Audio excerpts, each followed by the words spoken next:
dan tempat silakan kepada Frater X.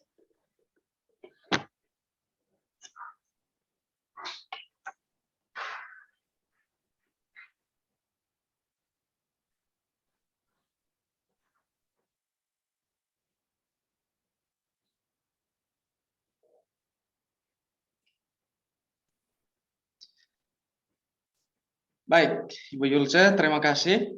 Semoga bisa terdengar ya. Oke, minta maaf karena tadi belum bisa unmute, jadi belum bisa berikan tanggapan. Oke, baik. Selamat bertemu kembali, Ibu Bapak, saudara-saudari sekalian. Untuk kesempatan yang istimewa ini, saya menawarkan sebuah tema untuk kita jadikan bahan permenungan bersama. Jadi seperti biasa, refleksi saya tidak hendak menyimpulkan apa yang menjadi refleksi pribadi Ibu Bapak sekalian, tetapi semacam menjadi ya satu pemicu untuk juga kita menemukan apa yang menjadi jawaban pribadi kita melalui refleksi dan permenungan pribadi kita. Saya izin share screen ya untuk menampilkan tema.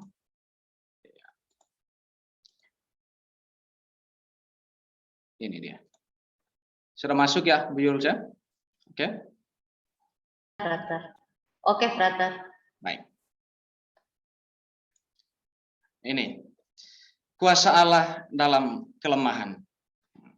Ini yang menjadi tema yang akan kita renungkan malam ini, dan menjadi satu tema kecil yang dibingkai dari ya novena berapa hari yang Ibu Bapak lakukan khusus kepada orang-orang sakit. Nah, ini.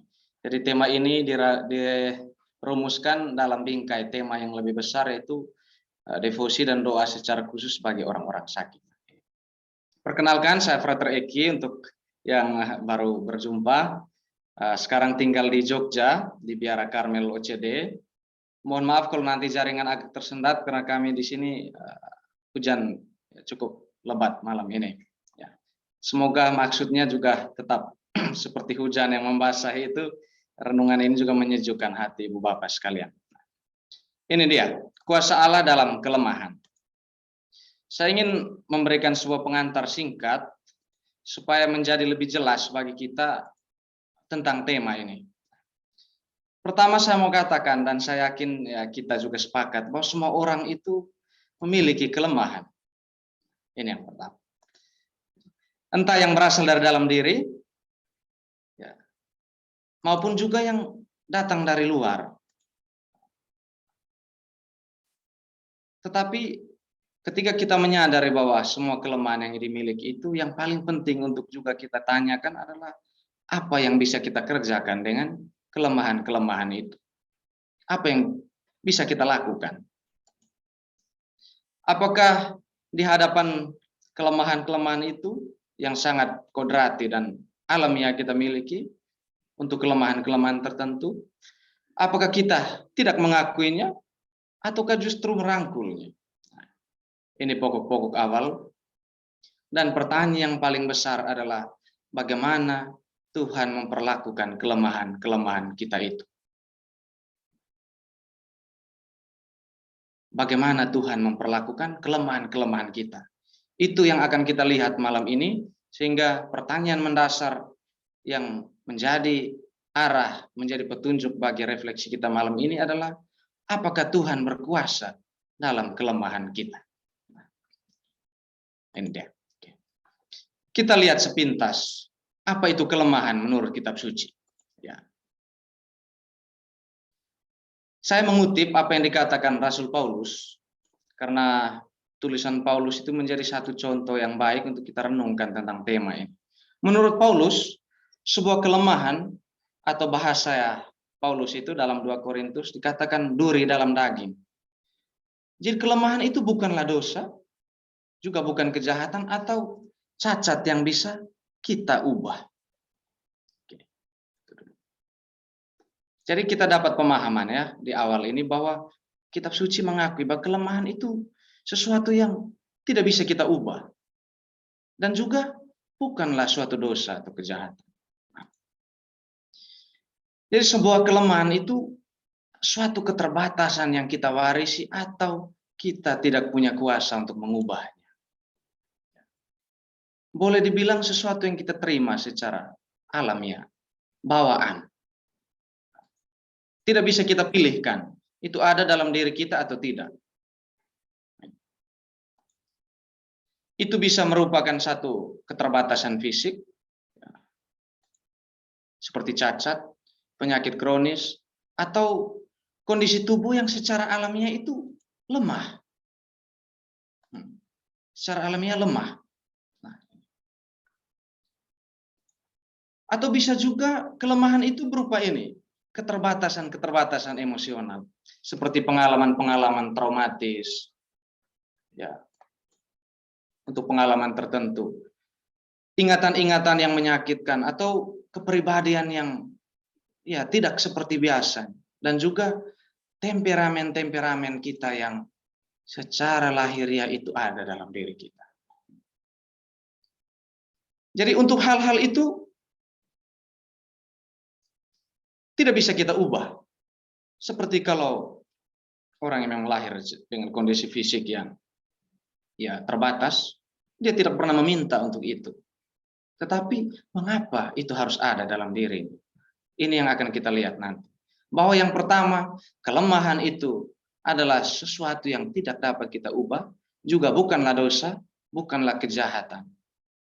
Ini menurut Rasul Paulus. Dan kelemahan itu bisa berasal dari dalam diri, sesuatu yang tidak bisa kita ubah, dan juga dikondisikan oleh situasi-situasi tertentu. Juga kelemahan itu dapat juga merupakan satu keterbatasan dalam bakat ataupun kecerdasan. Saya menyadari betul ketika merefleksikan bagian ini, bahwa memang benar bahwa setiap orang memang tidak dimiliki, tidak diberi karunia yang sama dalam hal intelektual. Ada yang sangat maju atau sangat cepat untuk mempelajari sesuatu, tetapi juga ada yang begitu lamban. Tapi pertanyaannya, mengapa kita harus diberi karunia-karunia yang berbeda seperti itu?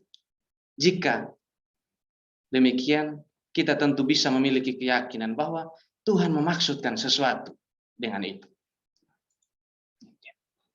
Maka inilah saya hendak membuat satu perbandingan yang sederhana untuk membantu kita melihat bagaimana cara kita memandang kelemahan berhadapan dengan cara Tuhan memandang kelemahan-kelemahan yang ada di dalam diri kita itu. Kita lihat yang pertama. Seringkali kita melihat kelemahan itu demikian. Kita kerap menganggapnya sebagai beban bagi orang lain. Juga mungkin beban bagi diri. Merasa itu satu hambatan, satu batasan untuk bisa berkreativitas. Bisa buat sesuatu dengan kemampuan atau dengan diri kita. Atau mungkin kita juga menganggapnya sebagai satu aib yang memalukan.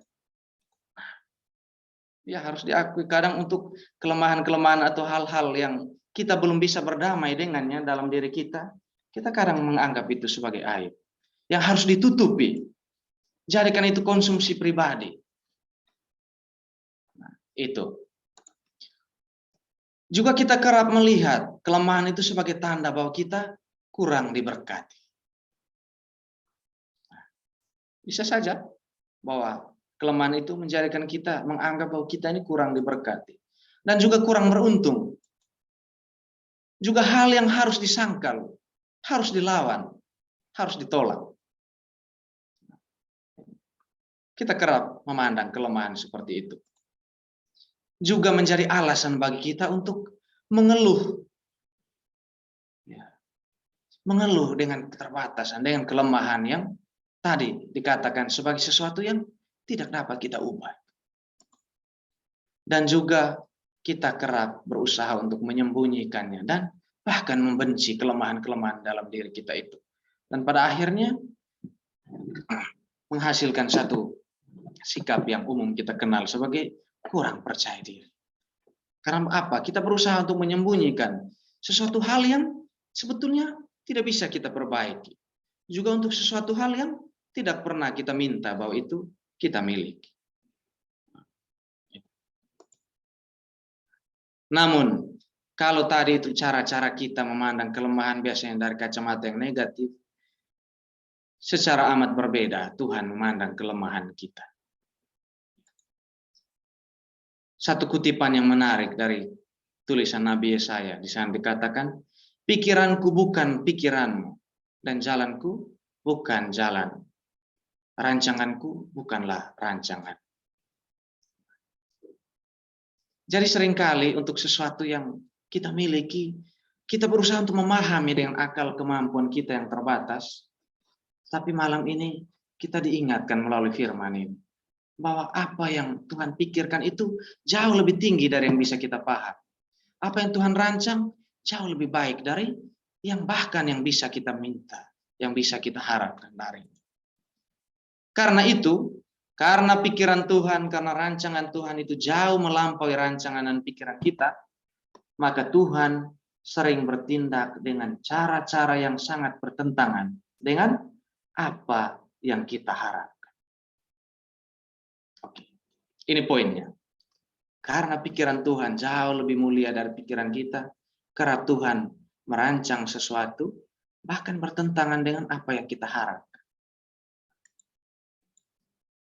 Kita mengira, ya secara umum atau secara mudah, kita mengira bahwa Tuhan itu hanya ingin memakai kekuatan-kekuatan kita, kelebihan, keunggulan dalam diri kita.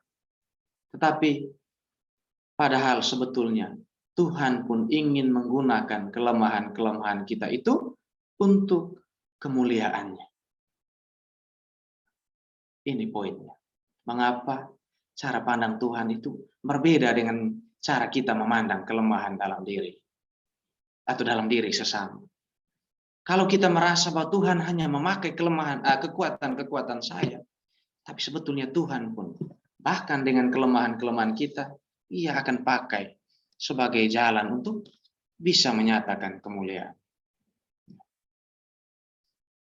Ya, ini masih hal-hal yang sifatnya agak ya ideal ya. Nanti kita akan lihat makin lebih konkret dalam refleksi selanjutnya. Sehingga Tuhan melalui Rasul Paulus tulisannya dikatakan, Tuhan berfirman, cukuplah kasih karuniaku bagimu, sebab justru dalam kelemahanku kuasaku menjadi sempurna. Ini satu bacaan yang menarik sekali Ibu Bapak. Kalau Ibu Bapak membuka kitab suci, bukalah 2 Korintus bab 12 ayat 1 sampai seterusnya. Itu sangat menarik di sana untuk merefleksikan tentang pengalaman-pengalaman kita yang terbatas. Jadi dengan menolak kelemahan, kita sebetulnya sedang mencegah Tuhan untuk menggunakannya dengan cara yang Dia inginkan. Ini pesan aplikatif dari firman yang ini yang dikutip tadi. Bahwa kasih karunia Tuhan itu sudah cukup. Bahkan ketika Ia menyertakan kelemahan itu dalam diri kita, itu karena Ia memiliki satu rencana, satu rancangan. Jadi ketika kita berusaha untuk menyangkal, menyembunyikan mungkin kelemahan atau pengalaman-pengalaman tertentu yang kita rasa itu mungkin menjadi aib atau tidak membawa berkat bagi orang, jangan cepat-cepat menyimpulkan. Karena apa? Karena bisa saja kita sedang mencegah Tuhan untuk bisa menggunakan hal-hal itu untuk cara yang Dia inginkan, untuk kemuliaan. Maka Rasul Paulus katakan, bersukacitalah dalam kelemahan kita. Memang ini poin yang sulit ya. Bagaimana mungkin kita bisa bersukacita kalau terlalu banyak keterbatasan yang kita miliki. Baik secara fisik, secara emosional, secara ya psikologis, kerohanian, dan sebagainya. Lalu apakah ada alasan bagi kita untuk tetap bersukacita dengan kelemahan itu? Rasul Paulus katakan ini. Sebab itu, aku terlebih suka bermegah atas kelemahanku, supaya kuasa Kristus turun menaungi aku. Karena dia katakan, justru dalam kelemahanlah kuasa Tuhan menjadi sempurna. Ini satu kabar gembira bagi kita, bahwa kita tidak perlu menyesal, bahwa Tuhan menyertakan hal-hal tertentu yang mungkin dalam waktu yang lama, kita belum bisa berdamai dengannya. Dalam waktu yang lama kita belum bisa menerima bahwa mengapa ini ada dalam diri saya. atau dalam diri orang-orang yang saya kasihi, dalam diri orang-orang yang yang Tuhan tempatkan dalam kehidupan saya. Bersukacita dalam kelemahan. Karena ini poin yang kadang sulit dalam aplikasinya, maka berikutnya saya mau mengajak kita untuk melihat sebagai pesan aplikatif, sebagai langkah konkret yang bisa kita buat, 3 alasan mengapa kita harus bersyukur atas kelemahan-kelemahan kita. Atau dalam bahasa Rasul Paulus tadi, alasan bagi kita untuk bisa bersukacita dengan kelemahan dan keterbatasan yang kita miliki itu. Kita lihat satu persatu. Ini yang pertama, Ibu Bapak sekalian. Bahwa kelemahan dapat menumbuhkan ketergantungan kita kepada Tuhan. Oke. Ini alasan yang pertama. Ini alasan yang pertama. Bahwa kelemahan dapat menumbuhkan ketergantungan kita kepada Tuhan.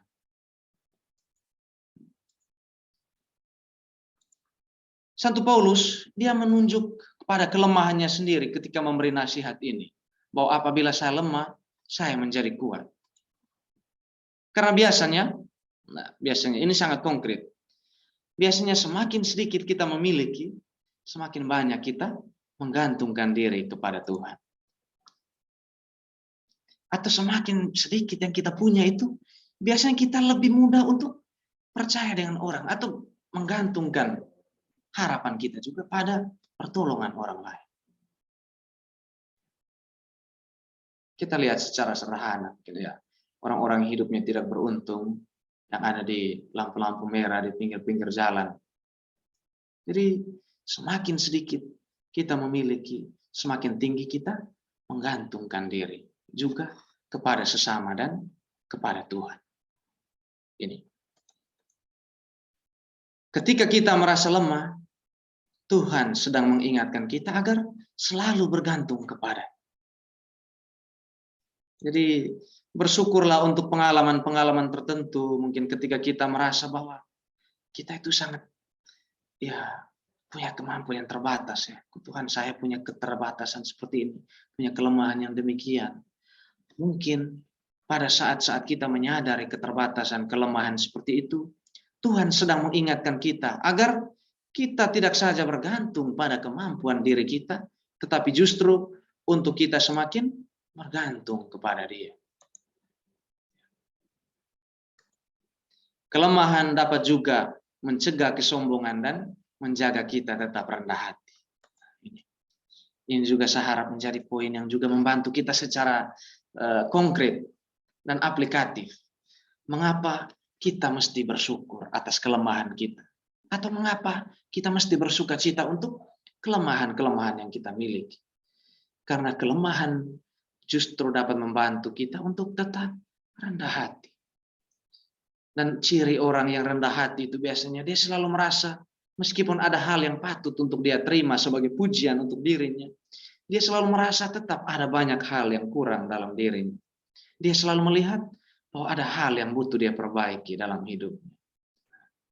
Kalau Ibu Bapak punya waktu sekali kunjungi YouTube Carmelite, di sana ada salah satu tema, kebetulan saya pernah renungkan ini, tentang tanda-tanda untuk kita melihat apakah kita cukup rendah hati atau tidak.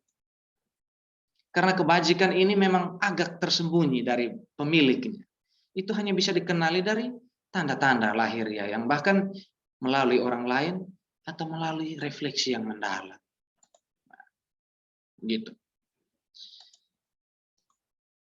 Santo Paulus mengatakan, jadi supaya aku tidak menjadi sombong, aku diberi suatu duri di dalam dagingku, agar aku tidak meninggikan diriku.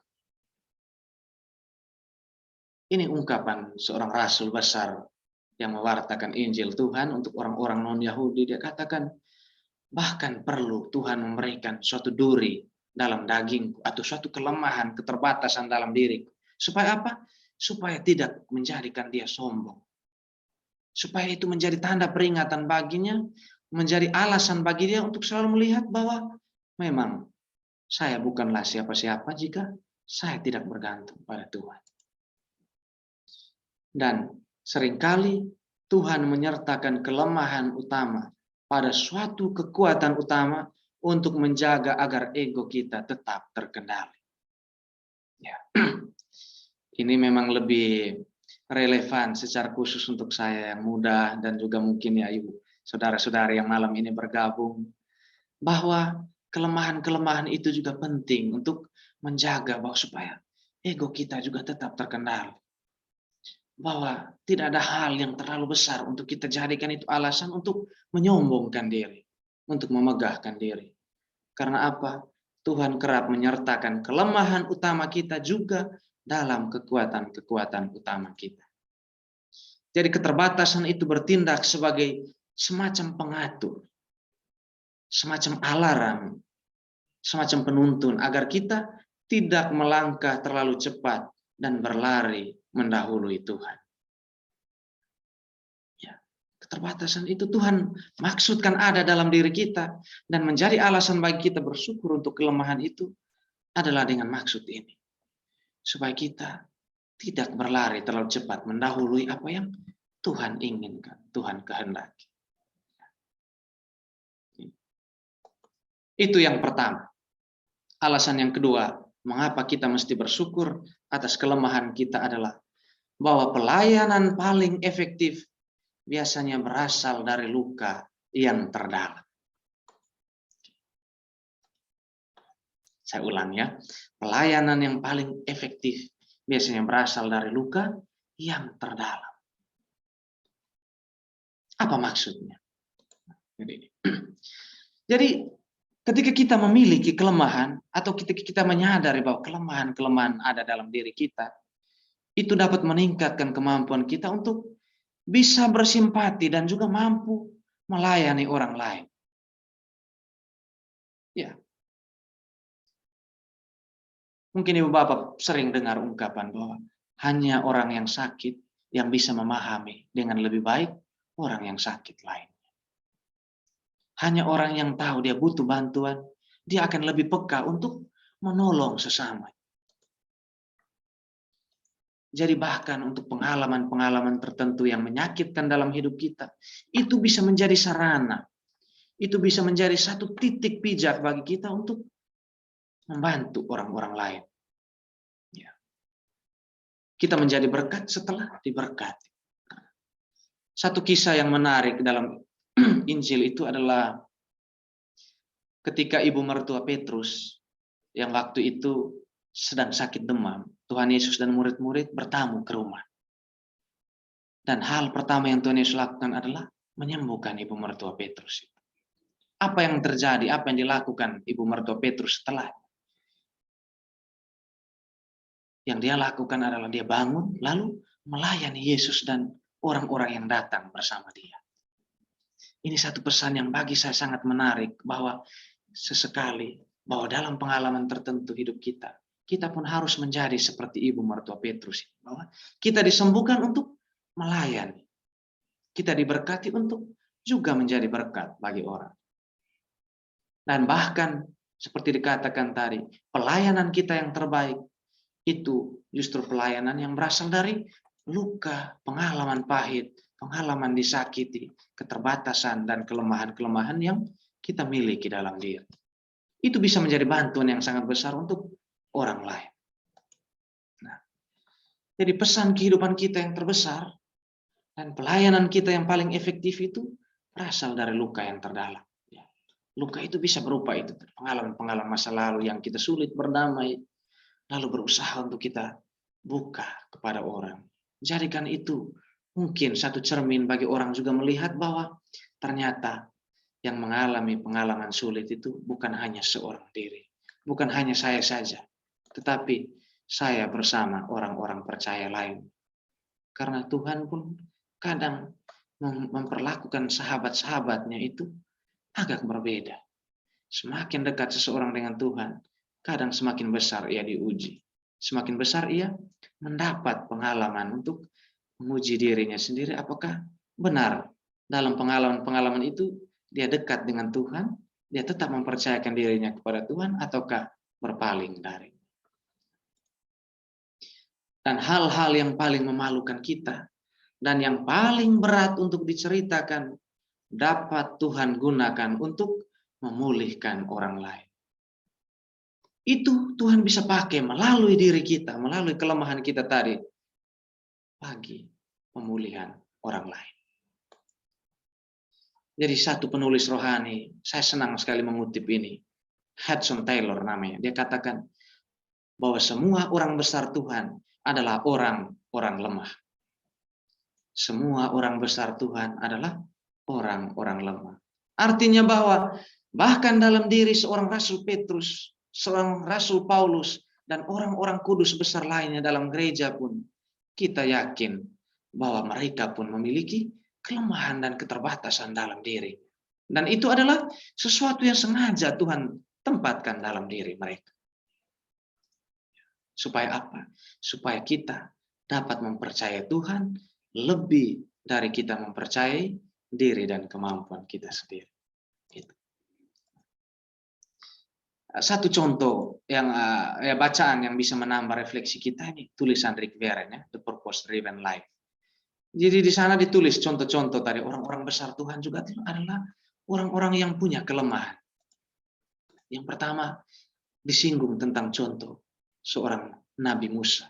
Dia memiliki sifat pemarah, tetapi pada akhirnya Tuhan mengubah ia menjadi seorang yang sangat lembut hati.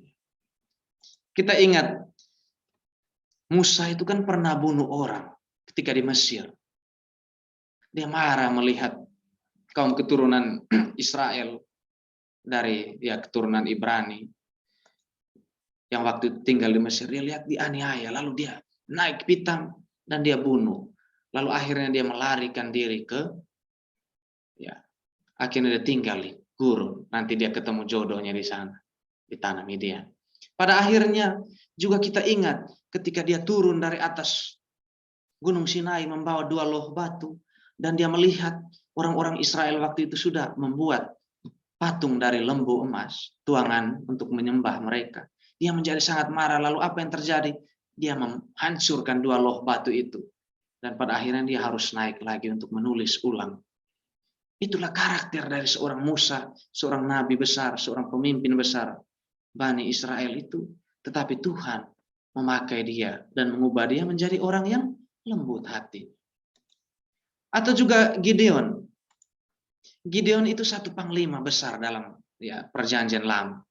Dia itu merasa sangat minder dan tidak percaya diri. Tetapi Tuhan mengubah dia menjadi seorang panglima perang, seorang pahlawan yang gagah berani. Atau kelemahan Abraham ialah ketakutannya. Tetapi Tuhan mengubah dia menjadi bapa semua orang beriman. Kita ingat dalam kalau ibu bapak baca dalam kitab Keluaran itu, Abraham kurang lebih ada dua kisah yang menggambarkan dia itu menipu dan dia tidak mengakui di depan umum bahwa Sarah itu adalah istrinya. Dia katakan dia adalah saudari saya. Supaya apa? Supaya dia selamat, supaya dia lolos. Tetapi perasaan-perasaan seperti itu, kelemahan-kelemahan seperti itu, Tuhan ubah menjadi seorang bapa besar, seorang bapa orang beriman. Itulah Abraham. Atau Petrus. Ia juga seorang yang mudah menggebu-gebu, tetapi juga cepat down. Cepat bimbang, tetapi pada akhirnya Tuhan menjadikan dia batu karang. Petra, rock, batu karang bagi jemaat Tuhan. Tuhan Yesus katakan, Petrus, di atas batu karang ini aku akan mendirikan jemaat. Jadi keterbatasan yang dimiliki Petrus, sikap temperamennya ini, satu sikap yang mudah bimbang, kurang konsisten dan lain-lain itu, Tuhan tetap memakai dia menjadi dasar untuk membangun gereja. Dan kalau kita baca lagi lebih lanjut dalam kitab suci, masih ada begitu banyak tokoh-tokoh besar yang disertai kelemahan-kelemahan. Memiliki keterbatasan. Tetapi dari sekian banyak tokoh itu, Ibu Bapak, hanya ada satu kesamaan, yaitu kelemahan-kelemahan mereka telah diubah menjadi kekuatan. Siapa yang mengubahnya? Yaitu Tuhan. Tuhan memakai kelemahan-kelemahan mereka menjadi satu kekuatan. Jadi ini alasan kedua mengapa kita mesti bersuka cita atas kelemahan, keterbatasan alamiah yang kita miliki. Kita lihat yang ketiga, mengapa kita mesti bersyukur adalah karena Tuhan mampu mengubah kelemahan-kelemahan kita menjadi kekuatan. Oke. Ya.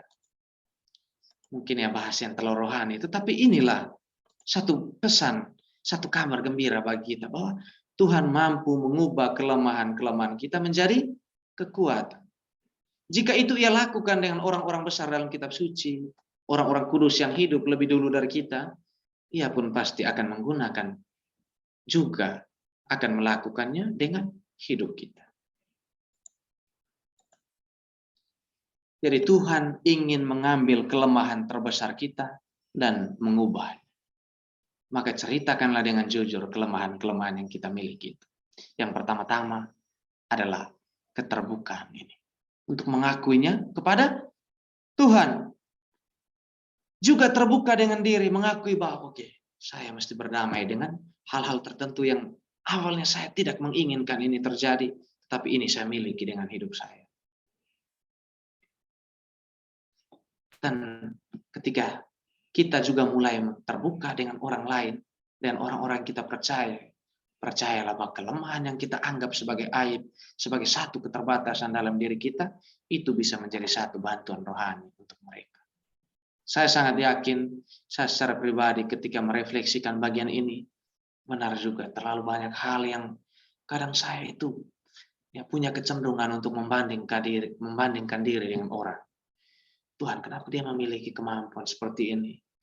Dia mudah bergaul, dia mudah sekali mempelajari sesuatu, atau dia mudah sekali diterima dalam lingkungan-lingkungan yang baru. Mengapa saya mengalami kesulitan?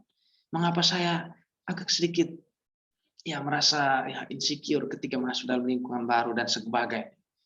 Jadi ketika berkaca pada pengalaman ini dan merenungkan bagian ini, saya semacam selama ini melewatkan satu bagian yang penting untuk saya renungkan, bahwa Tuhan memaksudkan hal-hal itu ada dalam diri saya, juga untuk dia tukar dengan satu kekuatan yang ia rencanakan.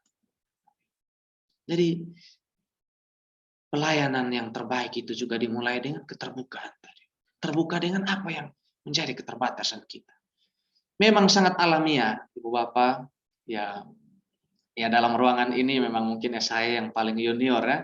Dalam arti mungkin pengalaman kita, saya sangat yakin secara alamiah kita sangat ingin untuk menampilkan yang baik. Menampilkan keunggulan kita di hadapan orang lain.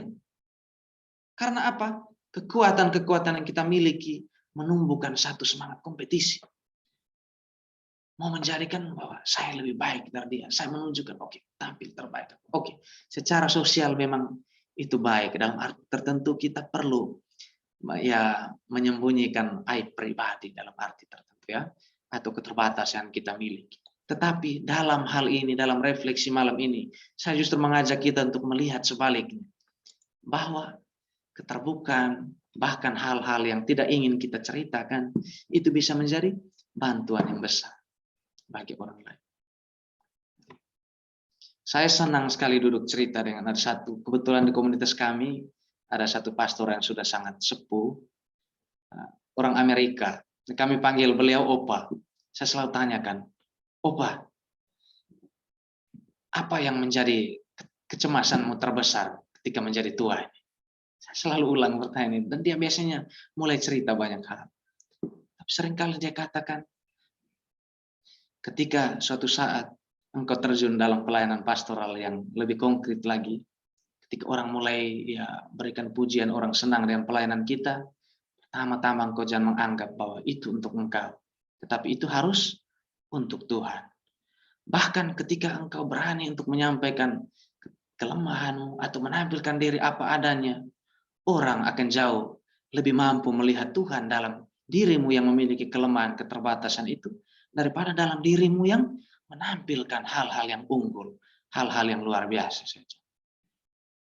Ya, memang masih butuh refleksi tambahan lagi untuk memahami. Tetapi pada akhirnya pelan-pelan kita harus menyadar ini bahwa kelemahan juga menjadi tanda yang baik untuk kita melayani Tuhan. Jadi semakin kita menyingkapkan dan menceritakan pergumulan-pergumulan kita, Tuhan semakin mampu memakai kita untuk melayani orang lain. Kita ingat alasan pertama tadi, semakin orang menyadari bahwa dia memiliki kelemahan, dia akan semakin mudah untuk bersimpati dengan orang lain. Karena dia melihat bahwa kelemahan yang dia miliki itu juga adalah kelemahan yang saya miliki. Atau apa yang saya lakukan terhadap dia, itu juga yang saya inginkan untuk orang melakukan terhadap hidup saya. Dengan kelemahan-kelemahan, kita menjadi lebih mudah untuk menghubungkan diri dengan orang lain. Ya.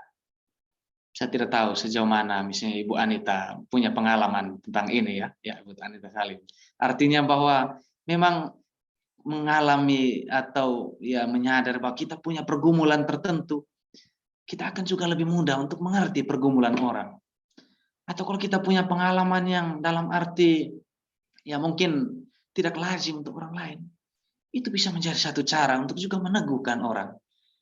Bahkan tanpa memberikan nasihat yang bijak sekali, tidak. Kita hanya bisa menceritakan pergumulan kita, keterbatasan. Mungkin saat ini saya sedang mengalami krisis keuangan, krisis relasi, hubungan dalam keluarga, ya memikirkan misalnya tentang pendidikan anak dan sebagainya. Itu juga bisa menjadi kekuatan untuk orang yang mendengarkan kesaksian yang bertolak dari kekurangan diri kita. Dan tentu saja keterbukaan itu mengandung resiko. Ya.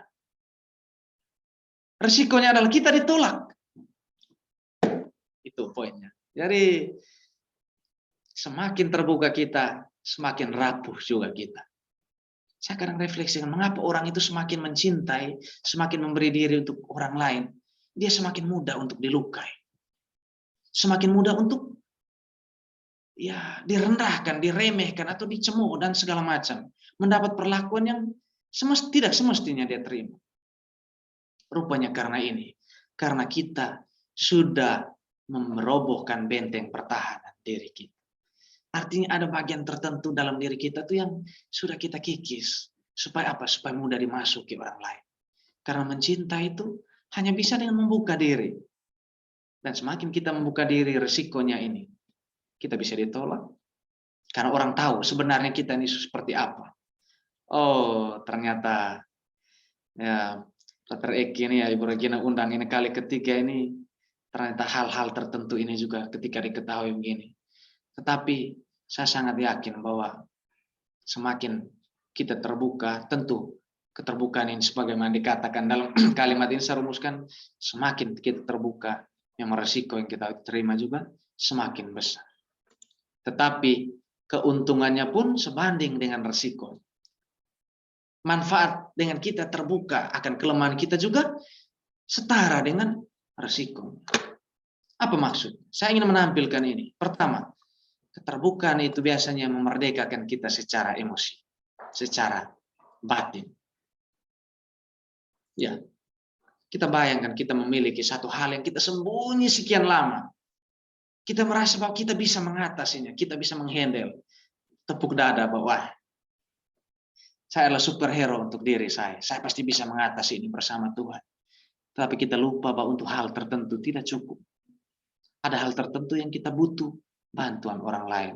Dan ketika kita secara terbuka menyampaikan itu, kita juga akan mengalami satu kelegaan batin luar biasa.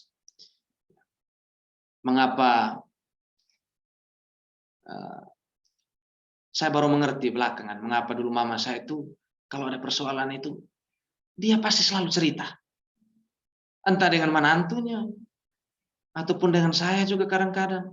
Kadang mengeluh tentang bapak saya, tentang anak-anak yang lain, ya, tentang saya juga dia mengeluhkan ke saya pribadi secara langsung. Rupanya ini maksudnya supaya dia juga tidak menjadi beban untuk diri. Karena dia mengasihi, dan biasanya semakin kita mengasihi orang itu, kita selalu semakin ingin mengubah dia. Padahal sebetulnya agak keliru. Yang perlu kita lakukan adalah memahami apa yang menjadi keunikan diri. Saya juga ingat satu pastor dia sharingkan, dia bilang dalam pelayanan pastoralnya, misalnya dalam konseling atau apa, hal yang paling membuat dia semangat untuk dengar misalnya sharing atau orang datang bertemu dia untuk mendengarkan ceritanya. Kalau kalimat pertama yang orang itu katakan, Pater, hal ini belum pernah saya ceritakan kepada orang lain di mana. Dia bilang, saya akan menjadi semakin antusias untuk mendengar. Karena apa? Karena ketika saya mendengarnya, dia akan mendapat satu bantuan yang luar biasa. Karena apa? Karena dia belum pernah menceritakan itu dengan orang lain. Bahkan hanya dengan mendengar pun, itu sudah sebuah bantuan yang luar biasa. Jadi ya begitu ya Ibu Bapak, Ibu Lucia Melan. Jadi kalau ada orang yang minta waktu sebentar untuk curhat, beri waktu. Misal dia minta 5 menit, beri waktu 15 menit. Karena itu dia sedang membutuhkan bantuan yang besar untuk kita, untuk dirinya. Jadi secara pribadi orang itu akan merasa terbantu secara emosional dengan keterbukaan. Dan ketika membuka diri juga membuat tekanan, stres berkurang, kecemasan-kecemasan kita menjadi hilang. Ya, percaya. Saya kemarin itu baru nonton cuplikan video yang sangat singkat, satu talkshow di Amerika. Steve Harvey, dia wawancara satu pasangan, satu pasutri, umur pernikahan mereka sudah lebih dari 80 tahun, karena umurnya sudah 115 tahun, pengantin prianya. Pengantin wanita umur 113. Pertanyaannya, apa resepnya sehingga perkawinan kalian itu bisa langgeng sampai sekarang? Mereka bilang, ada krisis, kami duduk, dan bicarakan satu sama lain. Dia bilang resepnya sederhana, dia bilang kursi dan meja makan. Kami duduk di kursi, lalu di atas meja makan, hidangkan teh, kami mulai bicara. Krisis teratasi, sebagiannya. Mungkin belum semua, tetapi dengan mulai membuka diri, mulai menceritakannya, hal-hal tertentu sudah ada jalan keluarnya. Ya. Saya tidak sedang memberikan pengalaman untuk hal yang tidak saya punya pengalaman ya tentang hidup berkeluarga, tetapi hidup membiara pun juga punya pengalaman yang sama kurang lebih. Sejauh ini saya merefleksikan bahwa untuk pergumulan-pergumulan tertentu saya justru mendapat bantuan ketika punya teman dekat yang bisa saya cerita. Ya. Tapi memang repotnya kalau kami sama laki-laki itu Ibu Bapak kalau cerita, ya kemampuan mendengarnya biasanya kecil ya, berkurang. Tetapi pada akhirnya mereka selalu menganggap bahwa ketika saya cerita hal tertentu harus ada solusi yang dia beri. Karena laki-laki punya kecenderungan untuk memberikan solusi segera supaya apa? Tutup mulut, jangan cerita lagi. Saya juga lelah mendengarnya. Tapi pada intinya itu bahwa ada hal tertentu yang memang perlu kita buka supaya jangan stres. Karena sebagian besar orang yang bunuh diri itu karena mereka tidak punya teman untuk bercerita. Tidak punya ruang untuk berbagi. Mereka berusaha untuk menjadi ya pahlawan untuk dirinya. Benar, saya kadang-kadang kurang setuju dengan sekarang beredar begitu luas motivator katakan, believe in yourself. Percayalah dirimu dan ya percaya pada kekuatan diri. Untuk arti tertentu saya sepakat. Tapi untuk pengalaman-pengalaman yang tidak bisa kita kendalikan, kita tidak bisa hanya percaya pada diri. Kita tidak bisa hanya bergantung pada kekuatan diri. Itu dari aspek pribadi itu. Tetapi secara sosial kita pun akan dapat feedback ini. Bahwa kita pun akan menerima anugerah dari orang lain. Semakin kita terbuka. Karena keterbukaan itu sifat yang membuat orang itu mudah disukai. Kita secara alamiah lebih mudah tertarik pada orang-orang yang rendah hati, yang terbuka dan yang polos. Ya. Benar tidak ini? Saya ingin tanya. Ya. Ibu Helena Tansil, apa kebenaran ini? Arti secara alamiah kita nih lebih mudah tertarik atau lebih mudah untuk dekat dengan orang-orang yang rendah hati, terbuka dan polos, ya kan? Nah, ya. Terima kasih untuk jempol-jempolnya. Artinya ternyata ini menjadi pengalaman banyak orang. Inilah feedback yang kita terima. Ingat, memang terbuka tadi ada resiko di satu sisi, tetapi di lain pihak ada manfaat yang kita peroleh. Resiko sebanding dengan konsekuensi dengan manfaat yang kita juga terima.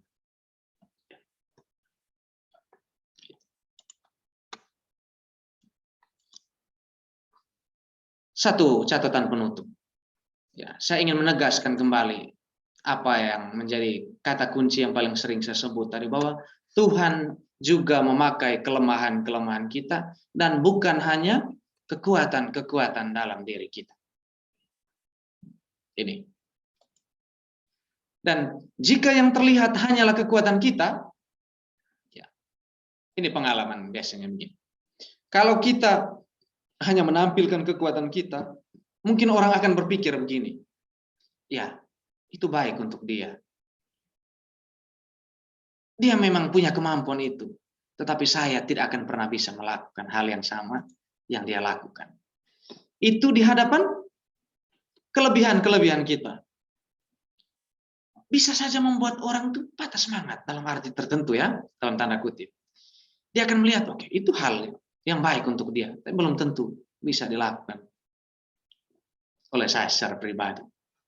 Tetapi sebaliknya Ibu Bapak, ketika mereka melihat bahwa Tuhan memakai kelemahan-kelemahan kita, itu justru mendorong kita untuk berpikir, wah, mungkin Tuhan pun bisa memakai saya. Inilah poin. Kalau kelebihan yang ingin kita tampilkan, bisa saja orang menganggap bahwa itu layak untuk kita. Dia akan semakin mundur, tidak ingin maju dalam hal itu. Tetapi kalau kita menampilkan dengan keterbatasan kita miliki, Tuhan memakai hidup kita yang serba kurang, serba terbatas itu, dia juga mulai berpikir, mulai merasa satu kekuatan dalam dirinya bahwa mungkin Tuhan pun bisa memakai saya seperti dia memakai orang itu. Mengapa dia bisa? Saya tidak. Mengapa Tuhan bisa pakai dia? Dan saya tidak. Inilah apa yang tadi saya katakan, kelemahan itu bisa menjadi bantuan untuk diri kita. Menjadi bantuan untuk orang lain. Jadi, kalau kekuatan-kekuatan, kelebihan, keunggulan biasanya selalu menimbulkan persaingan. Ya, persaingan, tetapi kelemahan menciptakan komunitas. Menciptakan persekutuan. Menciptakan satu hubungan. Ya. Maka saya lebih senang ketika misalnya teman sebaya saya, ya dulu teman sekolah, ketika mulai cerita, perhatian doakan saya mulai dapat calon yang orang yang serius untuk saya ini. Lalu ketika dia mulai katakan, saya pertanyaan biasanya Guyon tanya, apa yang buat engkau suka dengan dia? Atau apa yang ada dalam dirinya yang menjadikan engkau memilih dia? Ya, untuk saat ini. Kalau dia mulai sebut dia tuh ganteng, ya kebetulan banyak teman-teman Nona yang sharing itu, dia ganteng, baik, segala macam dan segala macam. Saya dalam hati mulai berpikir, kalau hanya engkau tertarik dengan kelebihan-kelebihan itu dan kelemahan-kelemahan yang nanti baru akan terbuka biasanya kemudian hari, itu bukan satu awal yang baik untuk membangun satu komunitas, membangun satu hubungan. Karena apa? Kelebihan, keunggulan, kekuatan hanya bisa menimbulkan persaingan. Tapi kelemahan justru menciptakan suatu komunitas, suatu relasi yang didasari atas karena punya kesamaan dalam hal tertentu, karena punya kelemahan, keterbatasan yang sama, biasanya jauh lebih kuat, jauh lebih erat, jauh lebih langgeng, dan segala macam. Ya. Jadi putuskan, apakah kita ingin mengesankan orang lain atau mempengaruhi mereka dengan hidup kita. Poinnya adalah Bab Mama ini mau mengatakan, kalau kita hanya menampilkan keunggulan diri kita di hadapan orang, kita akan bisa mengesankan banyak sekali orang. Akan dikagumi oleh begitu banyak orang. Tetapi ketika kita mulai dekat dengan orang dan mulai menampilkan diri apa adanya, bahkan terbuka dengan pergumulan dan kelemahan-kelemahan kita mungkin akan lebih bisa mempengaruhi mereka dengan hidup kita. Kita akan bisa mengubah mereka. Jadi pilih, apakah mau mengesankan orang dan menampilkan diri yang dipoles demikian rupa, ataukah mempengaruhi orang dengan menampilkan diri apa adanya. Ini yang bisa saya bagikan. Pada akhirnya seperti biasa, supaya jejak-jejak refleksi kita membekas, saya sertakan pertanyaan reflektif untuk kita. Boleh di screenshot, boleh dicatat, untuk direnungkan. Sebelum naik ke tempat tidur atau besok pagi, renungkan ini. Adakah kelemahan-kelemahan yang sedang berusaha saya sembunyikan dalam kehidupan saya yang dapat membatasi Tuhan untuk berkarya dengan hidup saya? Tanyakanlah diri kita masing-masing, Apakah ada kekurangan, keterbatasan tertentu dalam diri saya yang sedang berusaha untuk saya tutupi, untuk berusaha saya sembunyikan secara berulang kali, yang mungkin saja itu bisa membatasi Tuhan untuk berkarya dengan hidup saya, berkarya melalui kelemahan-kelemahan yang saya miliki. Selamat bermenung, Tuhan memberkati. Terima kasih untuk perjumpaan kita. Saya kembalikan ke Ibu Moderator, Bu Yulce.